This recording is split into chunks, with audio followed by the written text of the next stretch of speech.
5 ఏళ్ళు సాక్షిలో వచ్చినటువంటి అసత్య కథనాలు చూసిన తర్వాత ప్రజలకు కూడా విరక్తి వచ్చి మొన్న 24లో జరిగినటువంటి ఎన్నికల్లో జగన్మోహన్ రెడ్డికి ఒక తీర్పు ఇచ్చారు. ఎలాంటి తీర్పు అంటే ప్రతిపక్ష హోదా కూడా ఇవ్వకపోవడంతో పక్క రాష్ట్రానికే పరిమితం అయ్యేటువంటి తీర్పునైతే ప్రజలు ఇవ్వటం జరిగింది. సరే, బాగానే ఉంది.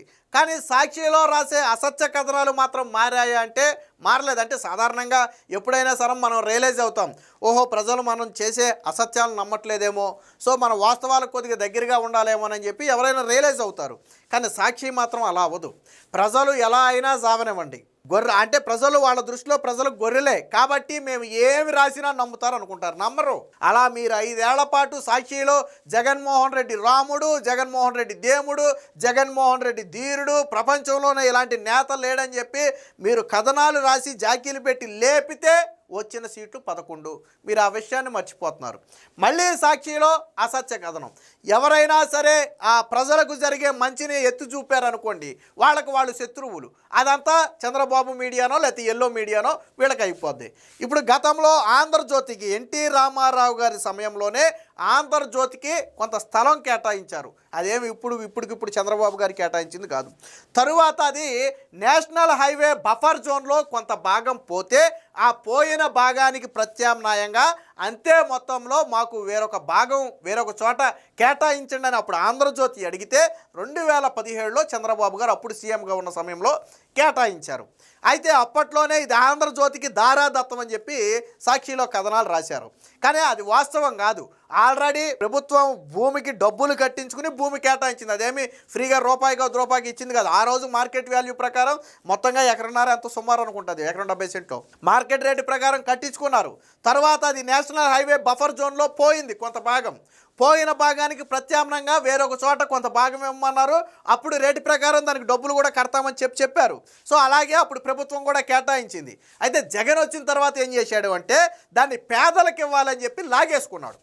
ఏదైతే పోయిన భాగానికి ప్రత్యామ్నాయంగా వెనకనే ఆనుకుని మరికొంత భాగాన్ని ప్రభుత్వం కేటాయించిందో దాన్ని పేదలకు ఇవ్వాలంటే జగన్మోహన్ రెడ్డికి ఆంధ్రజ్యోతికి ఇచ్చిన 70 సెంట్లే పేదలకు ఇవ్వడానికి కనపడింది తప్ప రాష్ట్రంలో ఎక్కడా భూమి కనపడాల. లేకపోతే అమరావతి కోసం చంద్రబాబు సేకరించిన దాంట్లోనే పేదలకు ఇళ్ళు ఇస్తాడు, భూములు ఇస్తాడు తప్ప ఆయన ఎక్కడా సేకరించి ఇవ్వలేడు. అంత సత్తు ఆయనకి లేదు. ఎందుకంటే ఆయన 1 సెంటు విశాఖలో భూసేకరణ ప్రయత్నం చేశాడు రాజధాని పేరుతో. ఎవడు దేకల సొంత పార్టీ కార్యకర్తలు కూడా సభలు పెడితే వెళ్ళిపోయారు భూమి మేము ఇవ్వమని. ఎందుకంటే అప్పటికి అమరావతి రైతుల దుస్థితాలు చూసి భయం వేసింది. సో జగన్మోహన్ రెడ్డి ఎక్కడ సేకరించలేడు.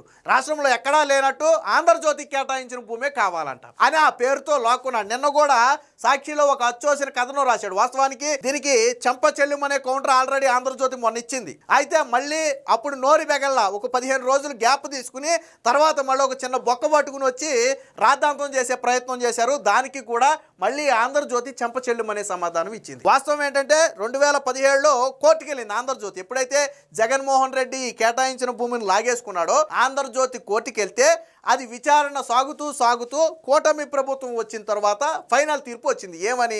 జగన్మోహన్ రెడ్డి కోర్టుకి వెళ్ళింది. సో పోయిన భూమికి ప్రత్యామ్నాయంగా భూమి కేటాయించడం తప్పు కాదు. సో ఆ భూమిని అక్రమంగా అంటే ప్రభుత్వం వెనక్కి తీసుకోవడం కరెక్ట్ కాదు. తిరిగి ఆ భూమిని ఆంధ్రజ్యోతికి అప్పగించండి అని చెప్పింది. అప్పుడు ప్రభుత్వాలతో కోర్టుకి సంబంధం లేదు. జగన్ తీసుకున్నాడు. కోర్టు ఏం చెప్పిందంటే విచారణ తర్వాత ఆ భూమికి వాళ్ళకి అనర్హతలు ఉన్నాయి, వాళ్ళు యాజ్ పర్ రూల్స్ ప్రకారం డబ్బులు కట్టి మరీ భూమి తీసుకున్నారు కాబట్టి ఆ భూమిని వెనక్కి తీసుకోవడం కుదరదు, ఆంధ్రజ్యోతికే ఇవ్వాలి అని చెబితే కోర్టు తీర్పు వచ్చిన 13 నెలలకు ఫైనల్ ఆర్డర్స్ ఇచ్చి అంటే ఏడాది తరువాత ఆంధ్రజ్యోతికి ఆ భూమిని ఇచ్చారు.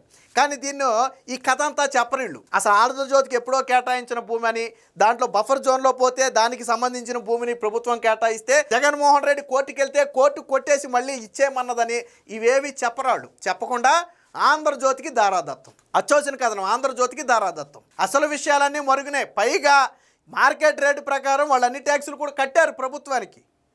అప్పుడున్నటువంటి రేటు ప్రకారం కట్టి తీసుకున్నారు. అదేమి అప్పనంగా కూడా తీసుకోలే. కానీ ఇవన్నీ దాచిపెట్టి ఇప్పుడు జీవీఎంసీ ఆ అనుమతి లేకుండానే దాచి ఇచ్చేశారని చెప్పి జీవీఎంసీ అనుమతులే మార్చేశారని చెప్పి ఒక అచ్చోసిన ఆంబోతు కథనాన్ని ప్రదర్శించింది. దానికి కూడా వాళ్ళు చెంప చెల్లుమనేటట్టు జీవీఎంసీ అప్రూవల్తో సహా ఇతర ఆధారాలన్నీ కూడా మళ్ళీ ప్రచురించి ఒక వార్తని అంటే వాళ్ళు ప్రతిసారి బురద జల్లుతుంటే వీళ్ళు కడుక్కుంటుండాలి. సాక్షిది కానీ జగన్మోహన్ రెడ్డిది కానీ నైజం ఒకటే, మనం ముందు బురద జల్లాలి, తర్వాత వాడు తుడుచుకునే లోపు అది మొత్తం చుట్టూ తిరిగి వచ్చేది. ఫర్ ఎగ్జాంపుల్ గతంలో పింక్ డైమండ్ లేదు, కానీ బురద జల్లితే ఏమైంది, అది వైరల్గా మారింది. నిజమేనేమో అనుకున్నారు. తర్వాత జగన్ వచ్చిన తర్వాతే అసలు పింక్ డైమండ్ లేదని కోర్టుకు చెప్పాడు. కట్ చేస్తే కమ్మ డిఎస్పీలు అన్నాడు, కానీ అందులో ఉన్నది 6 కమ్మ డిఎస్పీలు, అంతకంటే 8 మంది రెడ్డి డిఎస్పీలు ఉన్నారు 32 మందిలో. అది తప్పుడు కథనమే. తర్వాత జగన్మోహన్ రెడ్డి హయాంలోనే అసెంబ్లీ సాక్షిగా అడిగిన ప్రశ్నకు సమాధానం ఇచ్చారు, మొత్తం కమ్మ డిఎస్పీలు కాదు అని. అలాగే కోడికత్తి డ్రామా మనకు తెలుసు. ఆ చివరికి అసలు కోడికత్తి డ్రామాలో అసలు నేరమే లేదని చెప్పి ఎన్ఐఏ ఇన్వెస్టిగేషన్ చేసినటువంటి నేషనల్ ఇన్వెస్టిగేషన్ ఏజెన్సీ చెప్తే జగన్ మాత్రం ఇది టీడీపీ నాయకులు కుట్ర అని చెప్పి ప్రచారం చేశాడు.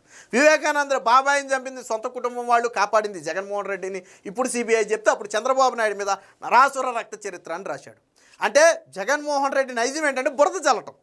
ఆ బురదను కడుక్కునే ప్రయత్నంలో ఇప్పుడు జల్లిన బురద వెంటనే పోద్దా, నేను కడుక్కోవాలంటే కొంచెం టైం పడుతుంది. ఈ టైంలో ఏంటంటే మొత్తం చుట్టూ తిరిగి వచ్చేది. ఇది మొత్తం ఏమవుద్ది, చుట్టూ తిరిగి వచ్చేది. సో జగన్మోహన్ రెడ్డి నైజం అదే. ఇక్కడ కూడా ఆంధ్రజ్యోతి మీద ముందు బురద జల్లేస్తే ఆడు కడుక్కోవడానికి సమయం పడుతుంది. ఇంతలో చంద్రబాబు నాయుడు ఆంధ్రజ్యోతికి కట్టబెట్టేసాడు. ఎందుకంటే ఇది చంద్రబాబు నాయుడు అనుకూల మీడియా అని అందరూ అనుకుంటారు కాబట్టి మనం ముందు బురద జల్లేద్దాం. ఇది జగన్మోహన్ రెడ్డి నైజం, భారతీరెడ్డి నైజం. వీళ్ళు పత్రికా విలువల గురించి మాట్లాడతారు. సో వార్త ఒకటి వచ్చింది, ఒకసారి చూద్దాం. కళ్ళున్న కొబ్బోది యాక్షి జగన్ రోత పత్రిక మరొక నీచ కథనం. భూ కేటాయింపు పునరుద్ధరణపై అక్షరాల వికారం. జీవీఎంసీ ఆమోదం లేదంటూ ఆంధ్రజ్యోతిపై అక్కసు. వాయిదాను తిరస్కరణగా వక్రీకరణ. తీర్మానాన్ని ఆమోదించిన చూడలేని గుడ్డితనం అని చెప్పి వాళ్ళు ఆంధ్రజ్యోతికి భూ కేటాయింపు పునరుద్ధరణపై జీవీఎంసీ కౌన్సిల్ తీర్మానంపై తహసీల్దార్కు జీవీఎంసీ జోనల్ కమిషనర్ పంపినటువంటి సమాచారం ఇది. వాయిదా వేసినట్లుగా జీవీఎంసీ పౌర బంధాల అధికారి పెట్టిన సందేశాన్ని తిరస్కరించినట్టుగా మార్చిన సాక్షి రోత పత్రిక. ఇది సాక్షిలో వచ్చినటువంటి కథనం ఇది. సో ఇక్కడ వాయిదా వేయడం అనేది అంటే గతంలో దీని మీద ఒక అబ్జెక్షన్ రైజ్ అయిన నేపథ్యంలో దీన్ని వాయిదా వేస్తున్నామని చెబితే సాక్షిలో మాత్రం తిరస్కరించినట్లు రాశాడు. చూడండి ఇక్కడ అజెండా 87వ అంశాన్ని మేయర్ తిరస్కరించినట్లుగా జీవీఎంసీ పిఆర్ఓ పంపిన మెసేజ్ అత్యవసర టేబుల్ అజెండా అని చెప్పి ఇక్కడ ఒక తప్పుడు కథనాన్ని సాక్షి ప్రచురించి. అంటే వాయిదాకి తిరస్కరణకు తేడా తెలియదు వీళ్ళకి. తిరస్కరణ అంటే పూర్తిగా దాన్ని అక్కడితో క్లోజ్ చేసేయటం. వాయిదా అంటే అది జరుగుతున్న నేపథ్యంలో కొంతకాలం దాన్ని హోల్డ్ చేయటం, అంటే ఏదైనా అబ్జెక్షన్స్ కావచ్చు ఇంకోటి కావచ్చు వచ్చిన నేపథ్యంలో. కానీ వాస్తవానికి జీవీఎంసీ ఆల్రెడీ దీని మీద ఒక తీర్మానం చేసింది, దానికి సంబంధించిన ప్రతే ఇది. సో ఇలాగుంటుందన్నమాట.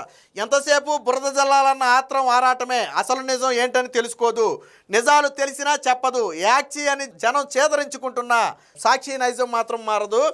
ఆంధ్రజ్యోతికి భూ నజరానా అని జగన్ రోతపత్రికలో గత అక్షర విలాసం ప్రదర్శించిన సంగతి తెలిసిందే. అది చంద్రబాబు ఇచ్చిన నజరానా కాదని హైకోర్టు ఉత్తర్వుల ప్రకారం చట్టబద్ధంగా తీసుకున్న నిర్ణయమని ఆంధ్రజ్యోతి గత నెల 21న సవివరణమైన కథనం ప్రచురించింది. రోతపత్రిక రాసిన అబద్ధాలు, అచ్చోసిన అవాక్కులకు తేదీలు ఆధారాలతో సహా పాఠకుల ముందు పెట్టింది. దీంతో రోత పత్రిక నోరు పెగల్లేదు. తరువాత కొంతకాలం గ్యాప్ తీసుకుని మళ్ళీ ఈ ఆదివారం నాడు తన వికృత చేష్టను ప్రదర్శించింది. దానికి సంబంధించిన కంటిన్యూషన్ చూద్దాం. కళ్ళున్న కొబోది తరహాలో మరో పిచ్చి కథనాన్ని ప్రచురించింది.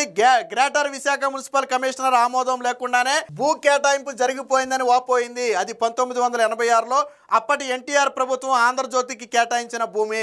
అయితే జాతీయ రహదారి కోసం అందులో భూమిని తీసుకున్నారు. ఏళ్ల తరబడి సాగిన ఉత్తర ప్రత్యుత్తరాలు, హైకోర్టు ఉత్తర్వుల తర్వాత అదే భూమికి ఆనుకుని వెనుక వైపు అంతే విస్తీర్ణంలో 2017లో ప్రభుత్వం భూమి కేటాయించింది. అది కూడా హక్కు పరిహారంగా ఇవ్వాల్సిన ఈ భూమికి మార్కెట్ ధర వసూలు చేసిందంటే 2017 ధర ప్రకారం ఎంతైతే ఉందో అంత కూడా వసూలు చేసింది ఆంధ్రజ్యోతి నుంచి. సో ఆ విషయం కూడా చాలా స్పష్టంగా ఉంది. అయితే ఆంధ్రజ్యోతిని వేధించడమే లక్ష్యంగా పెట్టుకున్న జగన్ తాను అధికారంలోకి రాగానే మొత్తం భూ కేటాయింపు రద్దు చేశాడు. హైకోర్టు ఆదేశాలను లెక్క చేయలేదు. చివరికి హైకోర్టు ఆదేశాల మేరకు ప్రస్తుతం ఆంధ్రజ్యోతికి భూ కేటాయింపులు పునరుద్ధరించింది. ఇది నజరానా అని ఏడుపుగొట్టు రాతలు రాసిన యాక్షి పత్రిక ఇప్పుడు జీవీఎంసీ ఆమోదం లేకుండా కేబినెట్ భూ కేటాయింపు జరిగినట్టుగా మళ్ళీ ఏడ్చింది. బేభత్సమైన శూలశోధన చేసి కొత్త విషయాన్ని వెలుగులోకి తెచ్చినట్టుగా బిల్డప్ ఇచ్చింది. ఇది అబద్ధపు బురద జల్లుడు యాక్షి కథనమే. ఎందుకంటే భూ కేటాయింపు పునరుద్ధరణకు జీవీఎంసీ కౌన్సిల్ ఆమోదం ఉంది. ఇది అక్షరాల నిజం. 2025 ఆగస్టు 25న జీవీఎంసీ కౌన్సిల్ తీర్మానం 1097 చేసింది. ఇదే విషయాన్ని జీవీఎంసీ జోనల్ కమిషనర్ స్థానిక తహసీల్దార్కు అధికారికంగా కూడా తెలిపారు.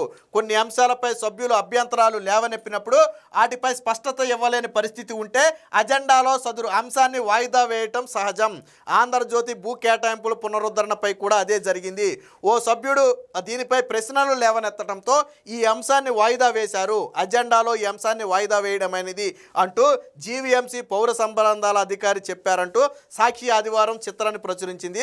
దాని కిందేమో తిరస్కరిస్తూ పిఆర్ఓ పంపిన మెసేజ్ అని రాసింది. వాయిదా వేయటానికి తిరస్కరించడానికి మధ్య తేడా కూడా తెలియని రోత పత్రికకు అధికారులు కోర్టు ఆదేశాలను చూపిస్తూ వాస్తవ పరిస్థితులు వివరించడంతో సభ్యులు వెనక్కి తగ్గారు. దీంతో సదరు తీర్మానాన్ని కౌన్సిల్ ఆమోదించిందంటే సరే, వాళ్ళు పెట్టిన అది కూడా తర్వాత అయిపోయింది ఆల్రెడీ. అప్పుడు వాయిదా వేశారు, ఎవరో అబ్జెక్షన్ లేపారు, దాన్ని తాత్కాలికంగా వాయిదా వేశారు. ఆ తర్వాత దాన్ని కూడా కోర్టు ఆదేశాలను ఆ వాస్తవ పరిస్థితులను వివరించడంతో ఎవరైతే అభ్యంతరం లేవనెత్తారో వాళ్ళే వెనక్కి తగ్గారు. తర్వాత దాని ఆమోదం కూడా అయిపోయింది. ఈ విషయం సాక్షికి తెలుసు, ఆమోదం జరిగిందని సాక్షికి తెలుసు. కానీ దాన్ని మార్చేశారా, తీర్మానాలనే మార్చేశారా అని చెప్పి మళ్ళీ ఎదవ రోతపత్రిక మళ్ళీ ఇక్కడ ఇంకా జీవీఎంసీలో తీర్మానాన్ని మార్చారా అంటూ రోతపత్రిక మరొక పిచ్చి సందేహాన్ని లేవనెత్తింది. గత ఆగస్టులో చేసిన తీర్మానాన్ని మార్చేస్తే ఇంకా సభ్యులకు తెలియకుండా ఉంటుందా? జీవీఎంసీలో వైసీపీ సభ్యులు కూడా ఉన్నారు కదా, వారు నిలదీయకుండా ఉంటారా? భూ కేటాయింపు పునరుద్ధరిస్తూ 2025 ఆగస్టు 25న కౌన్సిల్ ఆమోదించడం నిజం. ఆ తర్వాత 4 నెలలకు కానీ దాని జీవో వెలువడలేదు. అధికార యంత్రాంగం ప్రతి దశలో ప్రతి చిన్న అంశాన్ని పరిశీలించి స్పష్టత తీసుకున్న తరువాతే ఫైలు కదిపింది. నిజానికి ఆ భూమి జీవీఎంసీది కూడా కాదు, కానీ స్థానిక సంస్థగా కౌన్సిల్లో తీర్మానం చేయడం లాంఛనప్రాయం. రెవెన్యూ హౌసింగ్ బోర్డు ఆమోదం, తరువాత కేబినెట్ ఆమోదించడమే కీలకం. 2024లో హైకోర్టు ఉత్తర్వులు ఇచ్చిన 13 నెలలకు కానీ తుది ఆదేశాలు విడువడలేదు. అయినా సరే బుల్లెట్ వేగంతో ఫైలు కదిలిందని జీవీఎంసీ ఆమోదం లేకుండానే ముందుకు వెళ్లారని చెప్పి సాక్షి ఒక అసత్య కథనాన్ని రాసింది. అంటే జగన్మోహన్ రెడ్డి సీఎంగా దిగిపోవడానికి 2-3 నెలలు భారతీరెడ్డికి 100 ఎకరాలు కేటాయించుకున్నారు చూసారా, అది తుఫాను వేగంతో ఫైలు కదపటం అంటే. ఎందుకంటే ఇంకా 2 నెలల్లో ముఖ్యమంత్రి పదవి నుంచి దిగిపోయేటప్పుడు భారతీరెడ్డి సిమెంట్కి గనులు ఎలా కేటాయించుకున్నాడు జగన్మోహన్ రెడ్డి. ఇది కోర్టు తీర్పు వచ్చిన 13 నెలల తరువాత ఫైనల్ డెసిషన్ వచ్చింది. కోర్టుకి వెళ్ళింది కూడా జగన్మోహన్ రెడ్డే, హైకోర్టుకి వెళ్ళింది జగన్మోహన్ రెడ్డే, కానీ హైకోర్టు కొట్టేసింది దాన్ని. ఆంధ్రజ్యోతి ఆ భూమి తీసుకోవడానికి అన్ని విధాల అర్హులు, దానికి అన్ని ట్యాక్సులు వాళ్ళు చెల్లించారు కాబట్టి ఆ భూమిని ప్రభుత్వం తిరిగి స్వాధీనం చేసుకోవడం కుదరదని చెప్పింది. అంటే హైకోర్టు ఆదేశాలు అమలు చేయడానికే కూటమి ప్రభుత్వానికి 13 నెలలు పడితే ఇది తుఫాను వేగం అంట. ఇదే తుఫాను వేగం అయితే, బుల్లెట్ ట్రైన్ వేగం అయితే, మరి కరెక్ట్గా ఎన్నికలకు 2 నెలల ముందు దరఖాస్తు చేసిన నెల రోజుల్లోనే గనులు కేటాయించుకున్నారు చూసారా, ఏళ్ల తరబడి సాగే ప్రాసెస్ని. మరి అది ఏ వేగంతో అనాలో వాళ్ళకే తెలియాలి. అంటే అనునిత్యం బురద జల్లితే ఆ బురద వీళ్ళు కడుక్కుంటూ ఉంటారు, ఇంతలో అసత్యం ఊరంతా తిరిగి వచ్చేది. సో నిజం గడప దాటేలోపు అబద్ధం ప్రపంచం అంతా తిరిగి వద్దని ఒక పాత సామెత ఉంది, అదే సాక్షి ఫాలో అయ్యే సామెత. కాబట్టి అందుకనే ఇలా అడ్డగోలు కథనాలు ప్రచురిస్తుంది. ఆంధ్రజ్యోతికి ఎటువంటి భూమి కూటమి ప్రభుత్వం కేటాయించలేదు.